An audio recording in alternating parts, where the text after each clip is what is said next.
Hello everyone, welcome to my new another video. আজকেও আমি বরাবরের মতো সকালবেলা ওয়েট করতেছিলাম যে কখন সূর্য উঠবে এবং আমি কখন বাসা থেকে বের হয়ে যাব ভিডিও করতে আপনাদের জন্য।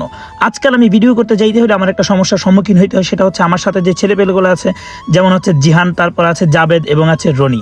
তাদেরকে ভিডিও করতে নিতে যাইতে হলে তাদেরকে আমার অনেক রিকোয়েস্ট করতে হয় এবং তাদেরকে অনেক কিছু আমাকে খাওয়াইতে হয়। আজকে তাদের বায়না হচ্ছে তারা রেড বুল খাবে এবং আমাকে আজকে বাস দিবে। তো সকালবেলা তখন তাদেরকে কোনো কিছু চিন্তা না করে বের হয়ে গেলাম তাদেরকে নিয়ে, এবং আসার পরে দেখি বাকালার মধ্যে ঢুকে গেছে এবং তাদেরকে আমি রেড বুল কিনে দিলাম। তারা এক একটা রেড বুলের দাম 12 টাকা, যেটা হচ্ছে বাংলাদেশে প্রায় 350 টাকা করে। কোনো কিছু চিন্তা না করি তাদেরকে আমি কিনে দিলাম এবং রেড বুল কেনার শেষে আমি নিজে একটা কোদরেট নিয়ে নিলাম, কোদরেটটা নিয়ে বের হয়ে গেলাম। রেড বুল পাওয়ার পরে তো তারা অনেক হ্যাপি এবং তারা আমাকে বলতেছে, ভাই এখন আপনি যতক্ষণ ইচ্ছা ভিডিও করেন, কোনো সমস্যা নাই, আমরা আছি আপনার সাথে। আপনারাই দেখেন তারা কত খুশি।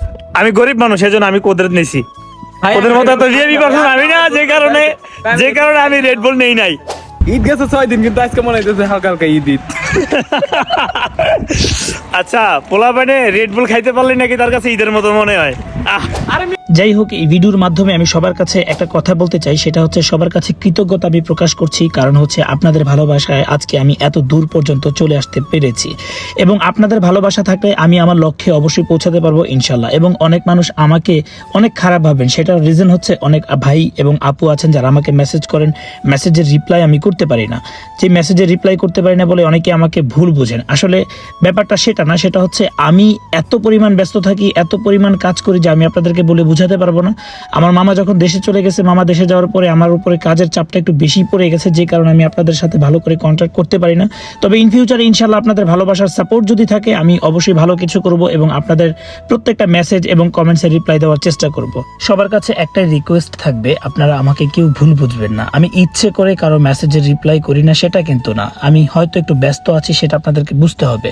আর আমি অনেক সময় অনেক মানুষের মেসেজের রিপ্লাই আমি করি, তবে সেই সময়টায় হয়তো বা আপনারা কেউ থাকেন না, যে কারণে আমার মেসেজগুলো আপনারা দেখতে পান না, বা পরে আপনারা যখন মেসেজ করেন তখন আমি থাকি না। যাই হোক, হাঁটতে হাঁটতে চলে এসেছি পেট্রোল পাম্পে। দেখেন এত সকালবেলাও কিন্তু ওনাদের কাজ চলছে। যাই হোক, ওনাদেরও কিন্তু আমাদের মতো কোনো ছুটি নেই। তো এই পেট্রোল পাম্পে আসার রিজন হচ্ছে আমার কাছে কিছু টাকা আছে, ওনার কাছ থেকে কিছু টাকা চেঞ্জ নিব, আমি কিছু টাকা দেশে পাঠাবো। আমাকে দেশ থেকে বলেছে টাকা কিছু লাগবে, সেই কারণে আসলে আমার কাছে সব হচ্ছে 500 টাকা নোট। তো এইখান থেকে কিছু টাকা ভাঙতি করার জন্য আসছি। তবে একটা কথা না বললেই নয়, আল্লাহর সৃষ্টি প্রত্যেকটা সকালই খুব সুন্দর। তবে আজকের সকালটা আমার কাছে একটু ভিন্ন রকমের লাগছে। সেটার রিজন হচ্ছে আজকে যখন সবাই মিলে বের হয়েছি, তো অনেকটা সময় বাইরে ছিলাম এবং সবাই অনেক এনজয় করেছি, একটু হাসাহাসি, একটু দুষ্টামি। আসলে প্রবাস জীবনে এই জিনিসগুলাই কিন্তু সবচাইতে বেশি প্রবাসীরা মিস করেন। তবে সব প্রবাসীরা কিন্তু সব জায়গায় হ্যাপি থাকেন না, তারপরও নিজেকে মানিয়ে নিয়েছে শুধু একমাত্র ফ্যামিলির কারণে। যাই হোক, আমি সবার জন্য দোয়া করি মন থেকে। যত প্রবাসী ভাই আছেন এবং বোন আছেন, সবার জন্য মন থেকে অনেক অনেক দোয়া রইল, অনেক অনেক শুভকামনা রইল এবং সবাই ভালো থাকবেন। আমাদের সবার জন্য দোয়া করবেন। আল্লাহ হাফেজ।